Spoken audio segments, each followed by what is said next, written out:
Universidad Politécnica Salesiana Carol Nazareno y Soledad Safari. El tema del mercantilismo dirigido hacia el máster Ramona Bozán. Introducción al mercantilismo. Se denomina mercantilismo a un conjunto de ideas políticas o ideas económicas de gran pragmatismo que se desarrollaron durante los siglos XVI y XVII y la primera mitad del siglo XVIII en Europa. Se caracterizó por una fuerte intervención del Estado en la economía, coincidente con el desarrollo del absolutismo monárquico.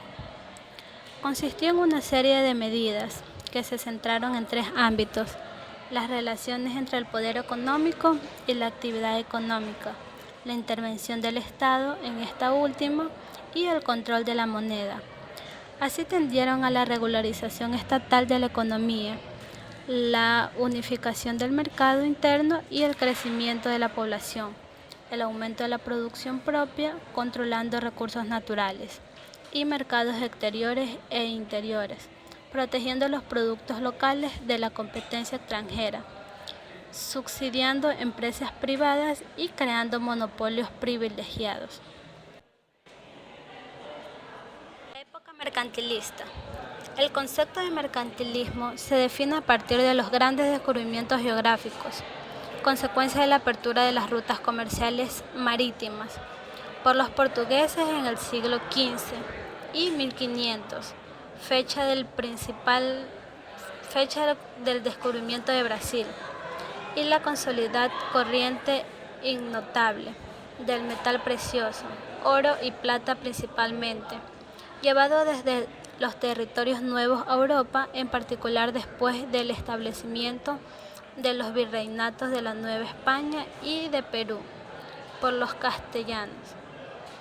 Los españoles del siglo XVII llegaron a conquistar al mercantilismo como el sentido mismo de la riqueza, mediante la teoría del enriquecimiento de las naciones a través de la acumulación del metal precioso.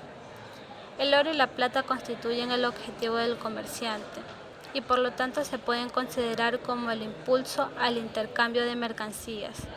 El oro y la plata por sí mismos no generaron los acontecimientos económicos de la época, sino que juntamente con otras causas fueron moldeando la economía europea de estos tiempos.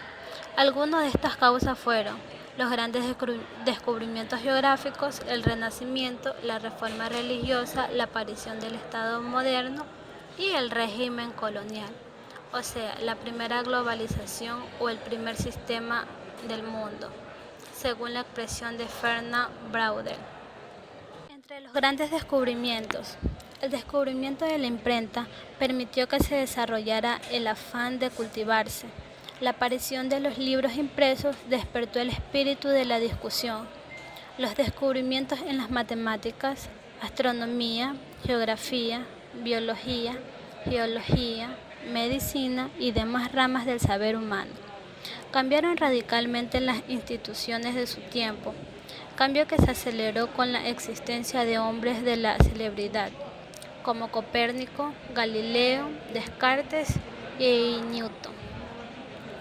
El Renacimiento.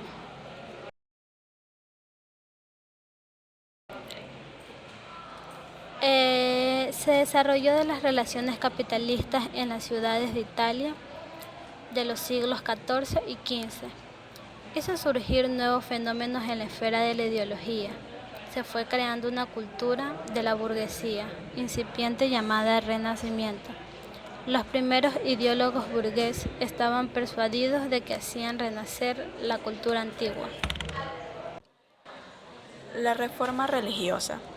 Al oponerse a la religión católica, que constituía la base ideológica de la sociedad feudal, la burguesía, como clase exportadora, no podía renunciar a la concepción religiosa del mundo. Por ello, no se planteó la tarea de liquidar la Iglesia y la religión, sino que solo se propuso reformarlas, es decir, sustituir al catolicismo por una iglesia nueva, la protestante. El protestantismo reflejaba con la mayor idoneidad los puntos de vista e intereses de la joven burguesía. Los dogmas elaborados durante los siglos por la Iglesia católica, que se basaban en el embaucamiento y la ignorancia de los trabajadores en su inclinación a las formas religiosas exteriores, correspondían por entero al objetivo de la clase feudal dominante, de mantener sumisas a las masas populares.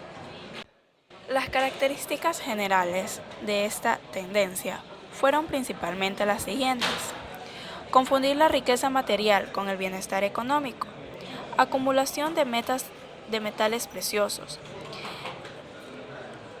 el reglamentismo, el proteccionismo, la balanza comercial favorable, el estímulo a la industria y al comercio, el nacionalismo, los bajos salarios, la restricción a la importación de artículos suntuarios y el trabajo del hombre, que es fundamental para el bienestar de los pueblos. Mientras, la teoría cuantitativa de la moneda nos dice que, en el siglo XVI, los problemas monetarios fueron de gran importancia. La policía presentada por el metalismo español no tiene relación con ninguna teoría económica. Era común que el Estado considerase que la acumulación de oro y plata constituía prueba y causa de enriquecimiento. De ahí que en muchos países, pero sobre todo en España, se prohibiera la salida de estos metales.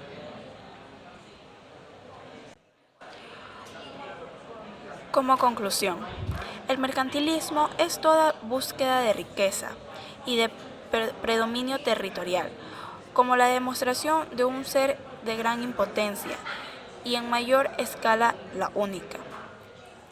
El mercantilismo fue la corriente que impulsó a las grandes potencias, Inglaterra, España, Francia y Portugal, a conquistar los mares, nuevos horizontes, con el fin de aumentar las riquezas y territorios. Los impuestos eran altos debido a que cada potencia buscaba su convivencia. Por tanto, existían muchas trabas. En síntesis, esta corriente demuestra, según sus antecedentes, que toda nación que se encierra termina explotando, como también que las grandes potencias siempre buscan su conveniencia en toda negociación.